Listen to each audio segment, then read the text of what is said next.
The first Zeldar warships arrived above Earth in what historians would later call the Cull. It wasn't an invasion, it was extermination.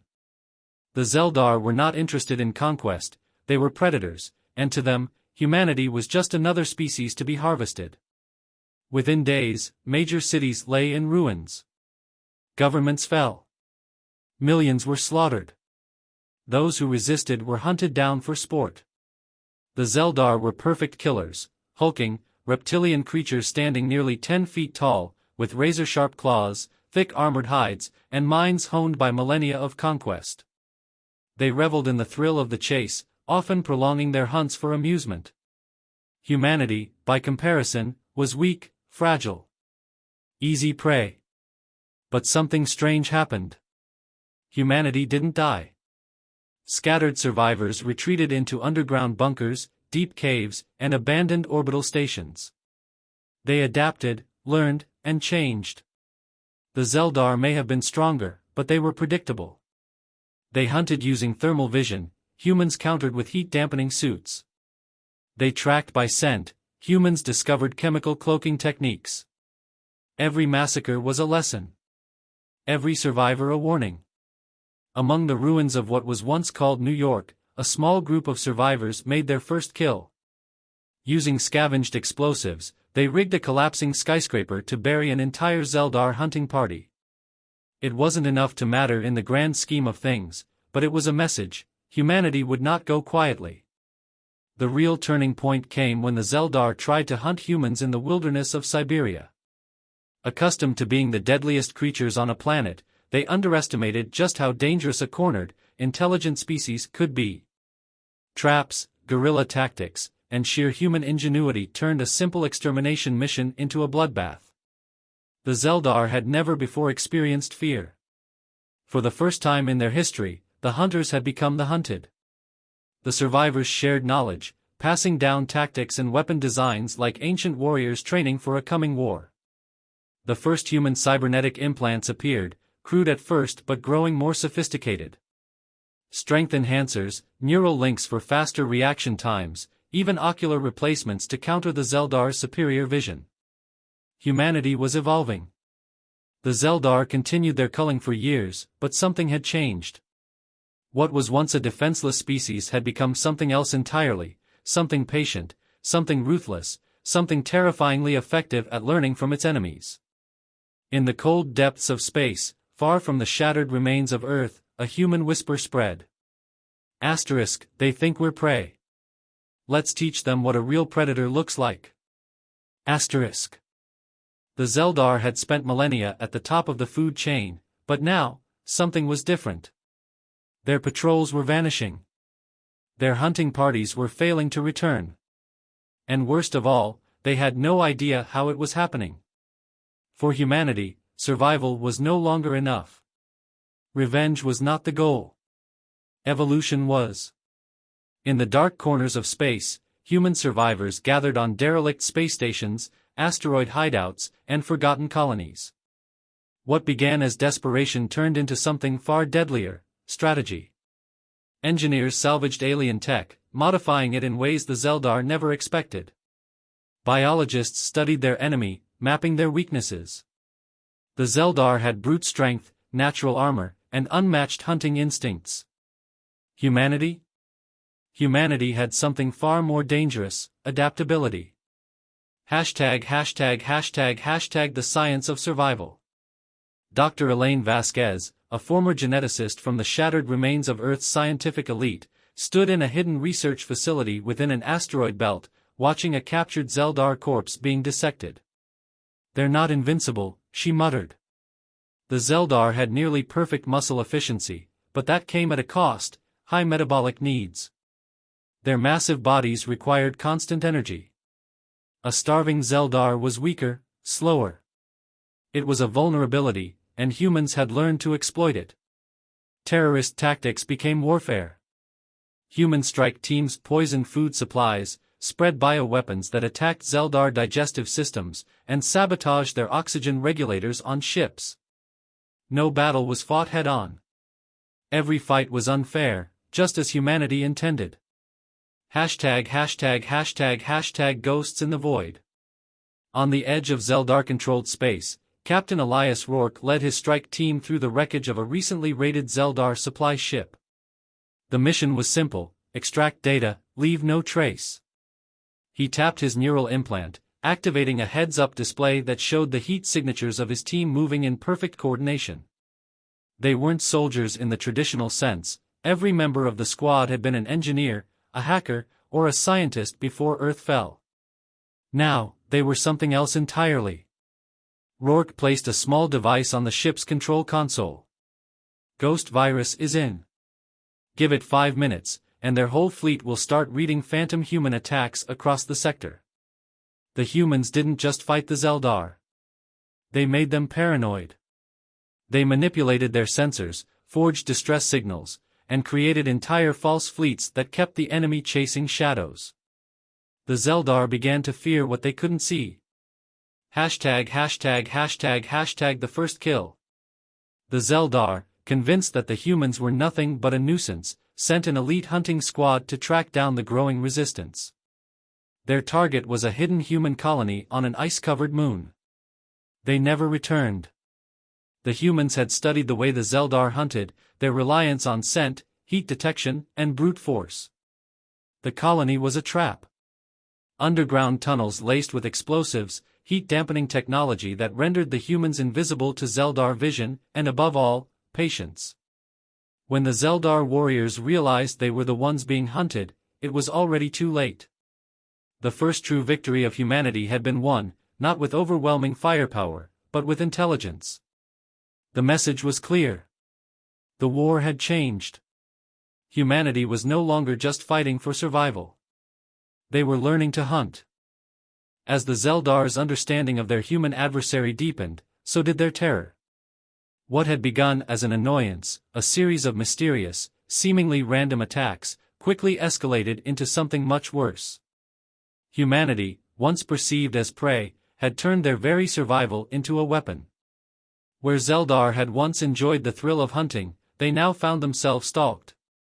The methods were subtle: psychological warfare, fear, manipulation, but no less deadly. Humanity had discovered something that the Zeldar had long ignored: the power of fear. The shadows strike back. On the dark side of a barren planet, a group of human soldiers sat in the quiet of their makeshift base, the hum of their ship's cloaking device vibrating beneath their feet. Captain Rourke studied the surveillance footage that played out on a holographic display in front of him. Not a single shot fired, Rourke muttered, his face illuminated by the flickering images of a ruined Zeldar cruiser. They'll be expecting reinforcements, but all they'll get is terror. Humanity had mastered stealth, not just through advanced technology, but through sheer psychological expertise. They had learned that the best way to hunt a predator was to make them doubt themselves. The first step? Ambush, and leave nothing behind. When a human strike team took down a Zeldar warship, they left behind nothing but mutilated corpses. A subtle message was inscribed into the walls of the ship's wreckage: "We are watching." Zeldar warlords, once feared for their ruthlessness, now hesitated before setting foot on human-controlled territory. Their warriors were no longer soldiers, they were terrified children hiding from an unknown enemy. A different kind of war. Humanity's terror tactics were far more sophisticated than simple guerrilla warfare. They used their environment to manipulate the Zeldar's deepest fears. A fleet of ships would disappear without a trace, only for Zeldar warships to find their escape routes mysteriously blocked.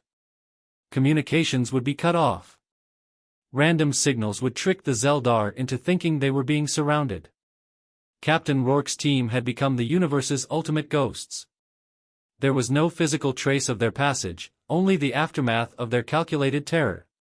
Every time a Zeldar fleet engaged, they left behind confused wrecks, shattered minds, and ruined strategies.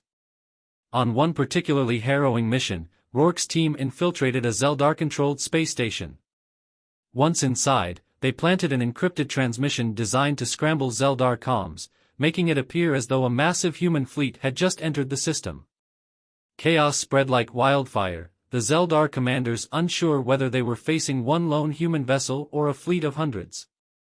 In the confusion, human warriors struck swiftly. They decimated entire divisions without firing a single shot. The terror was enough to send shockwaves through the Zeldar High Council. These weren't just attacks, they were psychological assaults that threatened to unravel their very sense of control. ##### psychological breakdown. Meanwhile, in a Zeldar command center on the distant moon of Braktor, the Zeldar warlord Zartath paced back and forth, his massive claws clicking against the stone floor. His command center had been attacked again, but this time, the carnage had been different. No survivors? Zartath growled, his voice low and guttural. No, warlord. Only messages, his lieutenant replied, a quiver of uncertainty in his voice. Zartath slammed his fist into the console. I want the fleet mobilized. We will burn every human colony to the ground. But the lieutenant hesitated. We have been hunting them for years, and every time we strike, they disappear. They are not fighting for territory. They are playing with us. They want to make us afraid. Zartath paused, his body rippling with suppressed rage. Afraid? We are the apex predators. We were, the lieutenant whispered. We are no longer hunting. We are hunted. Humanity's mastery of fear had made even the mightiest of predators question their position in the universe. The Zeldar were no longer the hunters, they were prey, plagued by a shadow they couldn't escape. ######feeding the fear. The true genius of humanity's psychological warfare came when they began to infiltrate the Zeldar's most sacred sanctuaries, places where their warriors gathered to meditate and prepare for battle. Using hacked transmissions, they broadcast images of their fallen comrades, mangled and twisted in gruesome displays. But they didn't stop there. They mixed in distorted, taunting voices. We are everywhere. You will never be safe. This message echoed through the minds of every Zeldar soldier, no matter where they were. Even the strongest of them could not escape the creeping sense of paranoia. They were becoming prisoners of their own fear. And fear, as humanity knew too well, was a weapon far deadlier than any laser or bullet. The war had evolved. The question was no longer who would survive, but who could endure the longest. And the answer was clear: humanity. Because, unlike their alien predators, humanity knew how to thrive in the darkest depths of terror. And the Zeldar had never learned to fear anything until now. The Zeldar had underestimated humanity, assuming that their prey would eventually break under the weight of their relentless hunts. But the humans had something the Zeldar could not fathom: resilience, creativity, and the ability to strike without warning, without mercy. The war that had begun with desperate resistance had transformed into a silent war of shadows, a battle fought not in open space but in the void between stars. ##### the war without sound. Captain Elias Rourke watched as a fleet of human ships prepared for their next mission. The vessels were sleek and silent, their hulls crafted from scavenged materials, but their weapons were deadly. The Zeldar fleet, massive and lumbering, moved like a herd of beasts across the galaxy, unaware that the humans were waiting in the dark. It had taken years for humanity to master the art of silence. The Zeldar had been used to feeling powerful vibrations through space, detecting ships by their massive energy signatures and thruster exhaust. Humanity had learned to hide these traces, powering their ships with low-energy systems, using gravitational slingshots to silently navigate, and cloaking themselves using advanced alien tech. For a long time, the Zeldar believed that no force could challenge their supremacy in open combat. Humanity, however, was learning to fight a war where no one knew where the enemy was until it was too late. ##### the first true strike. It began with a single strike, an assassination in the heart of Zeldar-controlled space. A Zeldar command ship, the Karath, was one of the largest warships in the Empire. It held the seat of a powerful warlord, Zartath, and its destruction would send a powerful message. The humans had learned everything about the Karath, its patrol routes, its weak points, its leadership. In the dead of night, Rourke's strike team boarded the ship, blending in with the shadows. They were ghosts, only visible for a moment before disappearing again. Their mission was simple: destroy the ship's communications array, kill the commanding officers, and disappear without a trace. The operation lasted mere minutes. Explosions tore through the Koroth's engines, creating an inferno of fire and debris. The Zeldar were confused, scrambling to understand what had just happened. Their communications went down, and their command structure was fractured. The humans, as silent as ever, were already gone, leaving only destruction in their wake. Zartath, whose warship was his pride, was now crippled. The message was clear: even the mightiest of the Zeldar were vulnerable. ####### A new breed of war. The Zeldar, accustomed to fighting battles of brute force, now found themselves fighting a different kind of war. It wasn't about firepower or strength, it was about strategy, and it was a war they couldn't win. Every engagement with humans became a nightmare of confusion. Every ship that disappeared was a reminder of how little they understood about their enemy. Humanity's attacks were calculated, surgical, and most importantly, silent. They didn't need to engage in open combat, they only needed to strike once and vanish before the enemy even knew what had happened. The warlords, once secure in their control over the galaxy, began to fear for their lives. ###### The Silent Terrors. Across the galaxy, Zeldar warlords began to see the truth: humanity was no longer just an annoyance. They were a silent terror, a force that could not be fought with conventional tactics. The Zeldar, who had once ruled with arrogance and confidence, now found themselves paralyzed by indecision. What had once been a war of might was now a war of nerves. On the remote planet of Zera Prime, a small human cell infiltrated a high-security Zeldar base. They had a single objective: steal information on the location of the Zeldar Central Command and use it to launch another strike. The base was heavily fortified, but the humans had learned the art of patience. For weeks, they watched, studying the patterns of the Zeldar guards, the rotations of the patrolling ships, and the vulnerabilities of the base. They didn't rush, they waited for the perfect moment. And when that moment came, they struck without warning, leaving no survivors, no evidence of their presence. By the time the Zeldar even realized what had happened, the human strike team was already light years away. ########. The price of silence. The price of silence was high. Every successful strike drained resources, time, and manpower. But the results were undeniable. Humanity had taken control of entire sectors without a single shot fired in retaliation. The Zeldar were becoming desperate, sending fleets into sectors already abandoned by the humans, chasing after phantom threats that didn't exist. For the first time in history, the Zeldar were on the defensive. The fear that had once been used to hunt humans was now used to hunt them. The Zeldar warlords couldn't understand how they were losing. How had their empire, so vast and powerful, been reduced to this? Rourke, standing on the command deck of his ship, stared out at the vast emptiness of space. It had been years since humanity had been the prey. They had learned to adapt, to strike when the time was right. They had become more than soldiers, they had become hunters. "The galaxy is ours for the taking," Rourke muttered, turning to his crew. "And we'll take it quietly."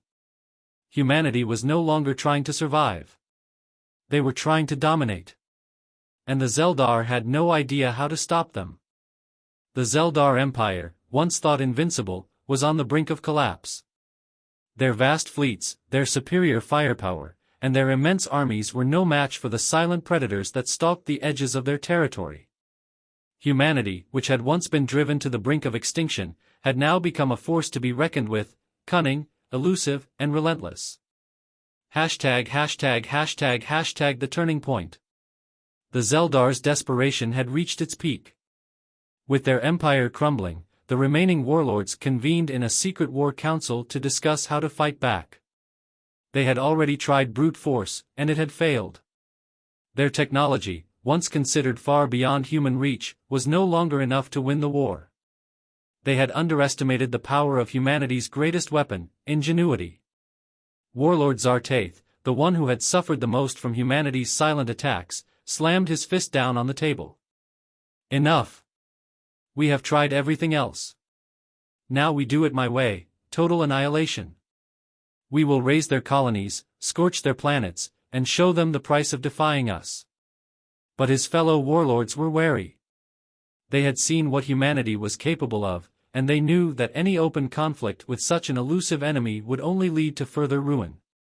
We are not facing an army, one warlord said, his voice trembling. We are facing shadows, ghosts that strike and disappear before we can even react. Zartatha's eyes narrowed. Then we will hunt the shadows. We will find the humans and destroy them, once and for all. ###### the humans strike back. On the other side of the galaxy, Captain Elias Rourke sat in the command center of a human dreadnought, the Vigilance. The war had changed in ways no one could have predicted. The Zeldar had retaliated with devastating force, but they still hadn't learned to fight the way humans did. The humans weren't interested in territory, they were interested in control. We've been hitting them where it hurts, Rourke said to his crew. Now, it's time to take the fight to their heart. For years, the humans had been conducting covert strikes, taking out key installations, crippling Zeldar fleets, and leaving nothing but fear in their wake. But now, the time had come for something bigger. Humanity wasn't just surviving anymore, they were becoming the predators. Their next target was a Zeldar homeworld, a planet heavily fortified and guarded by their most powerful defenses. But the humans had learned to adapt. They had developed new technologies, salvaged from both their enemies and their own innovation. They had mastered the art of the sneak attack, and now they were going for the jugular. ###### the final hunt. Rourke's team, augmented by the best engineers, scientists, and soldiers humanity had to offer, was preparing for a mission unlike any other. Their goal was simple: infiltrate the Zeldar homeworld, disable their central command, and take down the warlords who had once believed themselves untouchable. The human fleet approached the planet under the cover of deep space, their ships cloaked, their movements almost imperceptible. It was a risky operation, one that could very well end in their destruction. But Rourke and his crew knew that the Zeldar had no idea what they were up against. The attack was swift.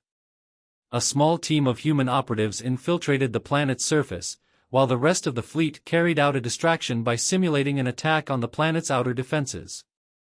The Zeldar responded exactly as predicted, focusing all their attention on the decoy. Rourke's team breached the central command facility with surgical precision, and within minutes, they had disabled the Zeldar's communication network. The warlords were cut off from their fleets, stranded on a planet that was no longer in their control. ###### the Zeldar's last stand. In the heart of their stronghold, Zartath roared with rage as he realized what had just happened. The humans had outsmarted them once again. You think you've won? Zartath bellowed, his massive form looming over the humans who had captured him. You are nothing but prey, and you will never be more than that. But his words fell on deaf ears. The humans weren't interested in revenge or in petty displays of power. They were interested in one thing only: survival. They had survived for years by outthinking, outwitting, and outlasting their enemies. And now, they were taking the fight to the heart of the Zeldar Empire. The humans had learned everything they needed to know about the Zeldar, from their weaknesses to their psychology. And the greatest weapon they had was not their firepower, but their ability to adapt. To evolve. ##### the end of the old order. In the aftermath of the attack, the Zeldar Empire crumbled.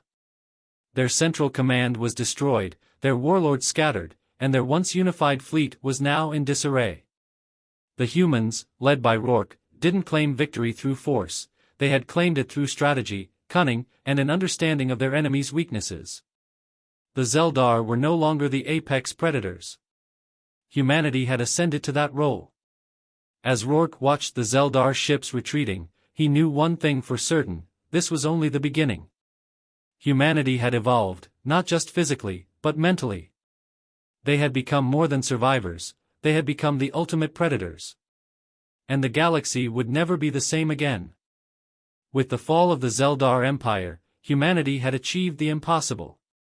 The predators, once hunted across the galaxy, had now become the hunters. The universe was vast, and countless new threats loomed on the horizon, but humanity's victory over the Zeldar had proven one undeniable truth: survival was not just about strength.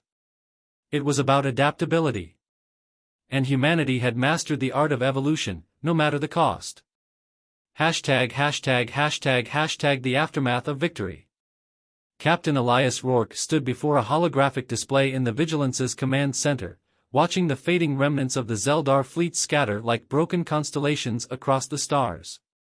Their warships were no longer the fearsome presence they once were; they were now disorganized, defeated, their very presence a shadow of their former power. But Rourke didn't feel the triumph he had expected. The war with the Zeldar was over, yes, but the galaxy was far from safe. Humanity had emerged victorious, but the price had been high. The battle for survival had cost them dearly, leaving scars both on their bodies and in their hearts. And beyond the remnants of the Zeldar, new enemies had begun to emerge, enemies that would test humanity's resolve like never before. Victory is fleeting, Rourke muttered to himself. But survival is constant. ######### A new threat approaches. It wasn't long before the first signs of trouble appeared. A new alien race, the Orcs, had begun to make its presence known on the edges of known space. Unlike the Zeldar, they didn't seek to conquer through sheer force; they were tacticians, manipulators, and master strategists. The Orcs' intelligence network stretched far and wide, and they had already begun to pick up on the patterns of humanity's rise. Their first move was subtle. They infiltrated human space by sending spies disguised as peaceful diplomats, offering alliances and trade deals. Their representatives were charming, persuasive, and their ships were technologically advanced. But Rourke could see the writing on the wall. "They're watching us," he said, his eyes narrowing as he reviewed their reports. "They know what we're capable of. And they won't make the same mistakes the Zeldar did." Humanity had learned the hard way that not every victory was won on the battlefield. It was a truth that had become all too clear over the past years. The Orcs, unlike the Zeldar, were not interested in open conflict; they wanted to manipulate, divide, and control. ###### The Orcs' deception. Rourke knew that he couldn't afford to underestimate this new threat. The Orcs' reputation as master manipulators had reached his ears. They were rumored to have destroyed entire civilizations not by force, but by exploiting their weaknesses, by turning allies against each other and sowing division among the strongest of empires. "We're being tested again," Rourke said to his crew. "The Orcs won't fight us with weapons, they'll fight us with our minds." And so, humanity began to prepare for a different kind of war. It wasn't going to be about overwhelming firepower or stealthy sabotage. This time, humanity would have to face its greatest challenge yet: the battle for their own unity. ########. Divided we fall. As the Orcs expanded their influence, subtle cracks began to appear within the human ranks. Diplomats, once seen as the bridge between human colonies, now found themselves at odds, torn between competing interests. Some believed in forging alliances with the Orcs, seeing them as potential partners in humanity's rise, while others saw the danger of such an alliance. The Orcs had managed to get into the hearts of humanity's leaders, exploiting their fears and desires. The Orcs' true genius lay in their ability to turn humanity's greatest strength, its adaptability, against itself. In the midst of the chaos, they sowed discord, whispering to each faction that the others were weak, that the galaxy was too dangerous to trust anyone but the Orcs. "It's not a war of armies," Rourke, one of his commanders, said as he watched the political tensions unfold. "It's a war of ideologies. They want to divide us, and they're succeeding." Rourke had always believed that humanity's greatest strength lay in its unity, in its ability to adapt and learn from its past mistakes. But now, in the face of the Orcs' manipulation, that strength was being tested like never before. The question was no longer whether humanity could fight, it was whether they could remain united in the face of a threat that sought to tear them apart from within. ######the mastery of adaptation. Rourke wasn't blind to the danger. He knew that to survive, humanity had to evolve once more, this time, not just in its tactics, but in its very nature. The Orcs were brilliant, but they were also predictable. They preyed on fear, uncertainty, and division, and humanity had learned from its past battles to rise above such tactics. "We've been through worse," Rourke said, looking out at the stars. "We've survived because we adapt. It's time to show the Orcs that they've underestimated us." Rourke called for a meeting with his fellow commanders and the leaders of the human colonies. It was time to set aside their differences and unite against the true enemy, the threat that sought to manipulate them into submission. It was time for humanity to fight not with weapons, but with the power of their collective will. The Orcs may have mastered the art of manipulation, but humanity had mastered the art of evolution. And in this new war, it was humanity's ability to adapt and come together that would decide the fate of the galaxy. ######the battle for unity. As the Orcs advanced, humanity found itself standing at the precipice of another war. The battle would not be fought in the stars or on distant planets, but in the hearts and minds of every human alive. The question remained, could humanity remain united in the face of such a cunning foe? Could they overcome the divisions sown by the Orcs' deceit? Captain Rourke looked at the crew around him and nodded. "We've won before because we're not just survivors. We're predators. And this time, the Orcs will learn that they've made the same mistake the Zeldar did, they underestimated us." Humanity had faced its darkest days, but now, more than ever, it was time to prove that no matter what the enemy threw at them, humanity would always find a way to rise. The battle for survival had become the battle for unity. And the evolution of humanity, its greatest weapon, was far from over. The Orcs had not only underestimated humanity's ability to adapt, they had also underestimated humanity's capacity to come together in the face of adversity. As the Orcs moved their pawns into place, expecting to see a fractured human race, what they hadn't counted on was the power of collective purpose. The manipulation, the divisions, the subtle seeds of discord they had sown, were all about to unravel. #####the turning of the tide. In every corner of human space, from the bustling cities of Earth's colonies to the outermost colonies on distant planets, word spread. Rourke's message had traveled faster than any enemy's influence. Unity, not division, would be humanity's greatest weapon. The time had come to stand together. The fractures within humanity were healing, and a new resolve was born. "We are not their pawns," Rourke declared in a broadcast that reached every human colony, every ship, and every space station under human control. "We are the predators. And we will show the Orcs exactly what that means." The political leaders who had once been at odds now gathered in a united council. The fractures between the colonies, the divisions between the various human factions, were starting to close as old rivalries gave way to a single, unbreakable will. Rourke and his commanders led the charge, reminding humanity that they had survived by evolving, by standing together in the face of the greatest odds. ###### the Orcs' misstep. In their arrogance, the Orcs had believed their plan was flawless. They had anticipated human fear, human hesitation. They had expected to break humanity apart, to fracture its will and make it easier to conquer. But what they had failed to understand was that humanity's strength had never been in the individual.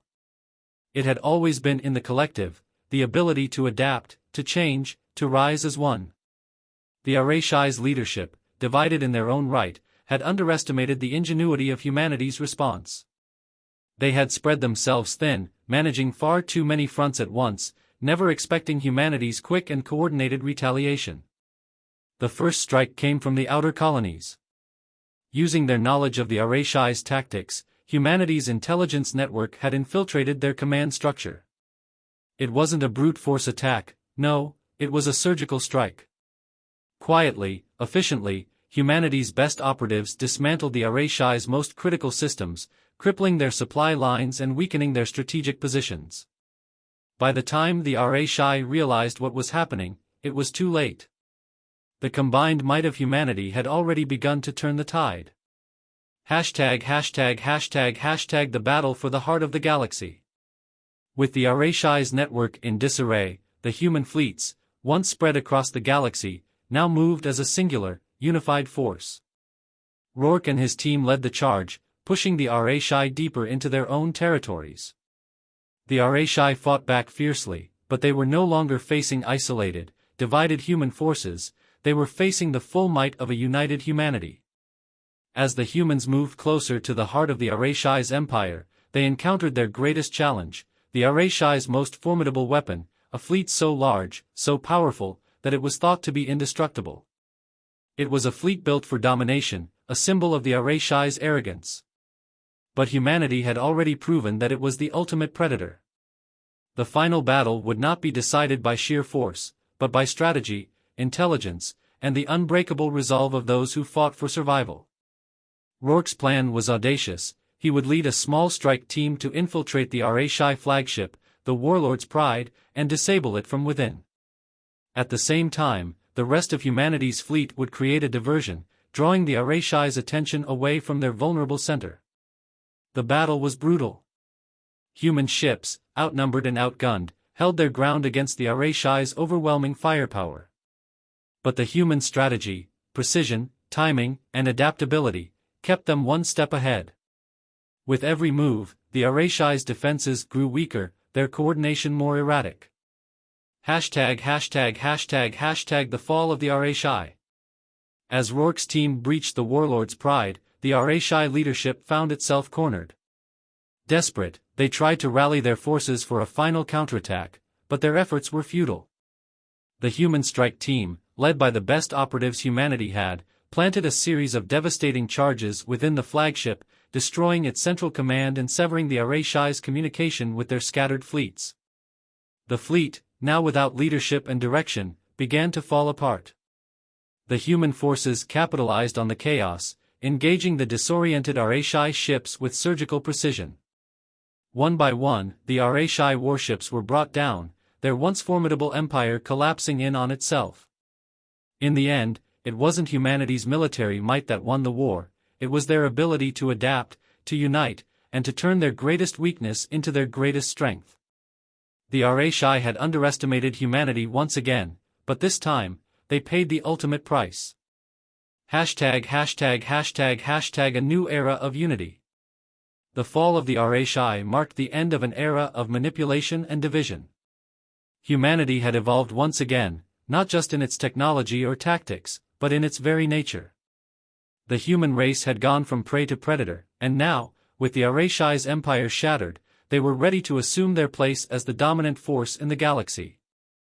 As Rourke looked out at the stars, he knew this was only the beginning. The galaxy was still a vast and dangerous place, filled with unknowns. But humanity was no longer a fragile species struggling to survive, it was a force of nature, united and resolute, ready to face whatever challenges the universe had in store. For the first time, humanity had proven that its greatest weapon wasn't just survival, it was evolution. And in the grand tapestry of the galaxy, humanity had written its own future. And that future was one where humanity stood tall, a force to be reckoned with, not just in the galaxy, but across the entire universe. The predators had truly evolved.